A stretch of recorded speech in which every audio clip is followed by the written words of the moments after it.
जैसा हम सभी को ज्ञात है कि वर्ष 2025 में प्रकृति ने बहुत ही कहर ढाया है।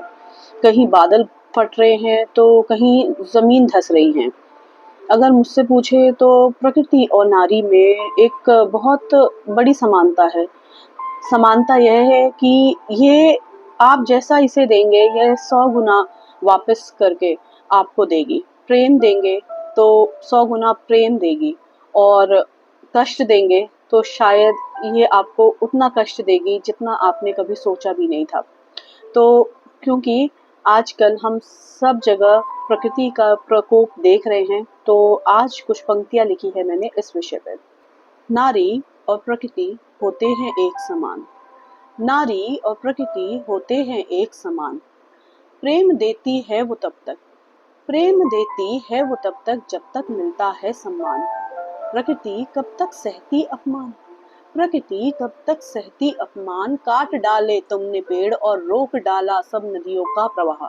देती रही तुम्हें वास्ता, देती रही तुम्हें वास्ता। कभी शुद्ध हवा और पानी का ससक रहा था उसका अस्तित्व। मनस्तुति नहीं रही थी उसके पहले समान। चीखी वह, चीखी वह कभी भूस्खलन बनकर तो कभी चिल्लाई वह बनके तूफान। नहीं देख पा रहा था उसका कोई कष्ट, नहीं समझा कोई उसके मन का तूफान। नारी और प्रकृति होते हैं एक समान। कोशिश फिर भी करी उसने, कोशिश फिर भी करी उसने। एक गठरी में बांधा सबके कर्मों का भार। सोचा जीवित हूँ जब तक, सोचा जीवित हूँ जब तक कर लेती हूँ सबका उद्धार।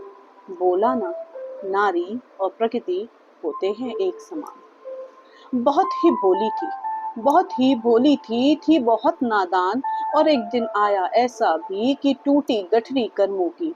उठाए जिसको कई वर्षों से थी, न ले पाई अब दूसरों के कर्मों का भार। और वो बादल रूपी और वो बादल रूपी गठरी फटी ऐसी, वो बादल रूपी गठरी फटी ऐसी कि क्षण भर में ही ले लिए जिसने सबके प्राण। क्षण भर में ही ले लिए जिसने सबके प्राण। बोला ना, नारी और प्रकृति होते हैं एक समान। नारी और प्रकृति होते हैं एक समान। जब तक प्रेम की डोर में है बंधी, जब तक प्रेम की डोर में है बंधी, वो दिखती एक ममताई मासी। रुद्र रूप में जब वो आती है, रुद्र रूप में जब वो आती है, दुर्गा और काली सी छा जाती है। गंगा माँ कहलाने वाली एक नदी ही, गंगा माँ कहलाने वाली एक नदी ही चारों ओर प्रलय ले आती है, चारों ओर प्रलय ले आती है। बोला ना, नारी और प्रकृति होते हैं एक समान।